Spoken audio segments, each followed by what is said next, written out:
The year is 1260, and the most feared army in the world is coming for you. They've already killed more than 4 million people, and it won't stop until they get you.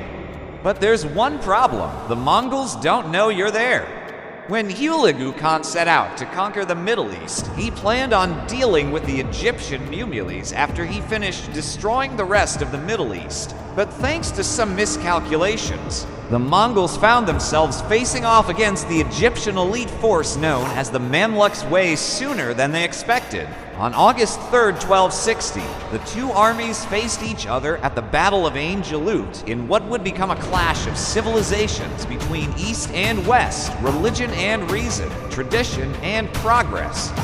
It was a fight that would change the course of history forever. It all started when the Mongols under the command of Hulagu Khan set out to conquer the Middle East. As they swept through the region, they slaughtered millions of people along the way, killing anyone who got in their path and burning entire cities to the ground. The Mongols had been unstoppable until now. In the summer of 1260, news reached Egypt that the Mongols were approaching, and soon it would be their turn to face the wrath of the Mongol hordes. At this point, it seemed like the Mongol Empire would never stop growing.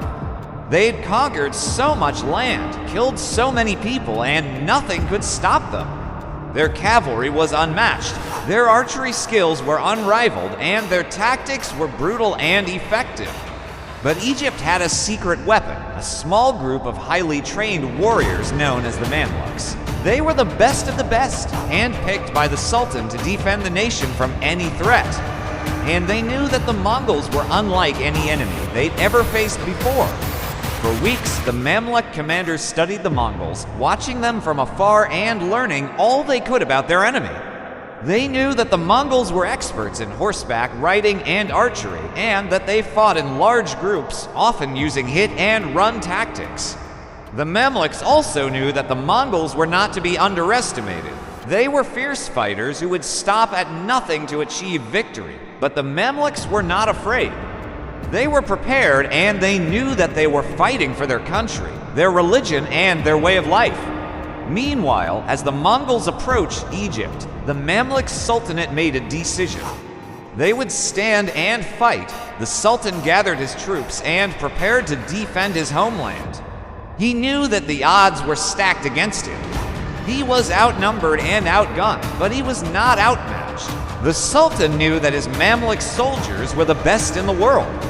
They were highly trained and disciplined, and they were led by some of the most experienced commanders in the region. So, when the Mongols arrived, the Mamluks were ready. The first Mongol-Ayyubid battle took place in October 1260 near the Syrian city of Aleppo. The Mongols were confident that they would win easily, but they were wrong. The Mamluks were well prepared, and they fought fiercely, inflicting heavy casualties on the Mongols. After the battle, both sides retreated and the Mongols regrouped under the command of Hulagu Khan. He was determined to finish off the Mamluks once and for all. But the Mamluks were ready for him. They had chosen their battleground carefully. It was a narrow pass in the mountains, which would make it difficult for the Mongol cavalry to maneuver. This would give the Mamluks an advantage because they were used to fighting in close quarters. As the Mongols approached, the Mamluks held their ground. They were outnumbered, but they were not outmatched. When the Mongols charged, the Mamluks were ready. They unleashed a volley of arrows, which caused heavy casualties among the Mongol ranks. Then they charged forward, swinging their swords and shields.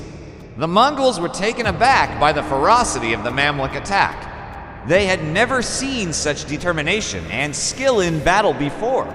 And as the fighting continued, it became clear that the Mamluks were going to win. Seeing that his army was being defeated, Hulagu Khan fled. He rode his horse as fast as he could, hoping to escape the Mamluk pursuit, but it was too late. The Mamluks were faster and more agile, and soon they were on top of Hulagu Khan. He tried to fight them off, but it was no use. The Mamluks were too strong, and they killed Hulagu Khan in battle. With the death of their leader, the Mongol army panicked. They had lost their general, and they didn't know what to do next. The Mamluks took advantage of this and pressed their attack. They fought with everything they had, and eventually the Mongols broke and ran. Many of them died in the battle, but those who survived fled as fast as they could, never looking back. The Mamluks had won a decisive victory, and they had saved their country from the Mongol invaders. But it was a hard-fought victory, and many Mamluks had lost their lives in the battle. Among them was Baybars, the man who would become the Sultan of Egypt after the battle. He had been seriously wounded in the fighting, and it looked like he might die. But he was cared for by a young woman named Shajar Alder, who nursed him back to health. When Baybars recovered, he realized that he owed his life to Shajar Alder, and he also realized that he loved her. They got married, and together they would go on to rule Egypt for many years. Meanwhile, word of the Mongol defeat at Ain Jalut spread like wildfire. People from all over the Middle East came to learn more about the battle and to see the defeated Mongol army. It was a sight that few had ever imagined, the Mongols on the run and Hulagu Khan's head hanging from a noose. For the Mamluks, the victory at Ain Jalut was a proud moment. They had defended their country and their way of life against one of the most feared armies in the world, but it was also a moment of humility. They had learned that even the most powerful army could be defeated if they were outmaneuvered and outfought. As the sun began to set over the horizon, casting long shadows across the battlefield, the Mamluks stood among the ruins of Ain Jalut, celebrating their hard-earned victory. Around them lay the bodies of their fallen enemies, a testament to the ferocity of the battle that had just taken place. The Mongols, once a seemingly unstoppable force, had been brought to their knees. But the Mamluks knew that this was only one battle in a long and bloody war. The fight for supremacy in the Middle East had just begun. Still, they stood tall, their spirits high, ready to face whatever challenges lay ahead. For they were the Mamluks, the defenders of Egypt and the victors of Ain Jalut. What happened next? After their stunning victory over the Mongols at the Battle of Ain Jalut, the Mamluk Sultanate went on to play a significant role in shaping the history of the Middle East.